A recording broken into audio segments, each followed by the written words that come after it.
Suspect accused of hiding a large cache of illegal fireworks that ultimately led to that massive South LA explosion made his second court appearance today. New developments today in that case. The suspect dressed in the familiar orange jail uniform appearing before a judge via Zoom. Laura Diaz joining us live from downtown LA with more on today's virtual court appearance. Laura? Yes, I just got off the phone with the U.S. Attorney's Office. They say that Arturo Ceja has not been freed yet. He was, however, ordered to be freed after posting $25,000 bond. I was in the courtroom today along with our sketch artist, a handful of reporters, and the judge, and what appeared to be 8 members of the suspect's family. 23-year-old Arturo Ceja is accused of unlicensed transport of explosives. He appeared via Zoom in an orange jumpsuit. His substitute defense attorney, Victor Sherman, also appeared remotely. His family posted a $25,000 bond. Arturo Ceja was arrested twice. The first time last week by the LAPD when explosives were found. ATF agents arrested him again on federal charges last Saturday. He's been incarcerated since. It started last Wednesday as law enforcement descended upon the house on East 27th Street in South LA, acting on a tip.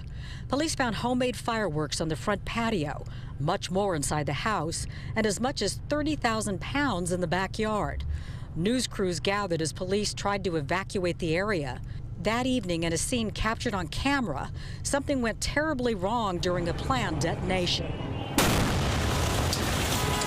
The LAPD bomb squad truck designed to withstand such an explosion failed. 17 injured during that explosion, including 1 law enforcement officer. As I mentioned earlier, there were 8 people sitting directly to the right of me in court. They were watching the proceedings very intently, and I attempted, once we got out of court, to talk to them because it was very clear to me that they were either family or close friends of the suspect. But we have to turn off our phones in court, as you know, in federal court.